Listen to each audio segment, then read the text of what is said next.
Hey everybody, time to dig into another Bing Crosby movie. This time the 1951 Here Comes the Groom. Also starring Jane Wyman, Alexis Smith, and I think it's Franchot. I'm not sure the exact pronunciation, can't find it anywhere, but we'll go with that for the time being. Now for the plot, Bing plays Pete Garvey, a reporter who's been in Europe for a few years covering a story on war orphans, when he receives a message from his girlfriend, Emma Jones, as played by Jane Wyman, which tells him off for taking so long to marry her when they should have been married and had several kids by now. Now, after listening to the message, he does a lot of running around to find birth certificates and such for two of the orphans that he become close to, so that he can adopt them. And then he brings them home to America, with the requirement that he be married within 5 days. Of course, he comes home to find out that Emmerdale is now engaged to Rich Wilbur Stanley, Franchot, which has become a big Cinderella-type story for the news media, and she doesn't want to give him up, even though she comes to care for the two kids. So Pete wrangles an invitation from Wilbur himself to come stay in the gatehouse of his mansion, where he proceeds to try to win Emmerdale back. Of course, Wilbur is aware of who he is and what he is trying to do as well. Now, the first thing that needs to be mentioned here is the song In the Cool, Cool, Cool of the Evening.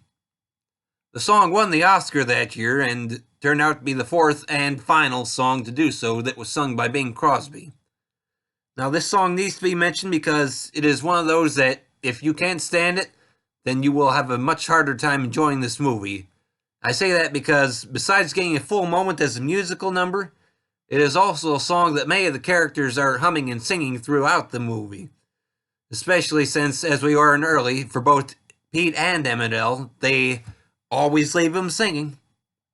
Now, I enjoy the song, and it always amuses me that Bing's rival, Bob Hope, was briefly singing it in the next year's Son of Paleface. So, the frequent use works for me. Now, of course, another moment worth mentioning is the song Misto Cristoforo Colombo. Now, the song occurs on the plane ride over, and it's prompted one of the kids claiming that he discovered America.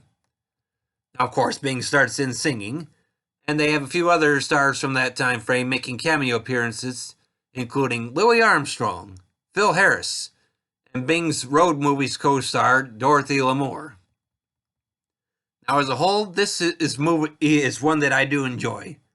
It does have its flaws, including the fact that Wilbur's fourth cousin, Winifred, as played by Alexis Smith, likes him, and she has Pete and his boss help her to get his attention, including them whistling at her. In spite of these flaws, this is a movie I do recommend, as I always enjoy it when I get the chance to see it. Probably don't see it often enough. This movie was available on DVD from Paramount, and I think can be streamed on Amazon Prime. I think you might have to either pay to rent it or buy the digital copy or wherever, but the movie is about 1 hour and 53 minutes in length. Thanks for listening, everybody, but if you're expecting me to leave them singing, I'd rather you all came back. You need something better than my singing voice. See y'all.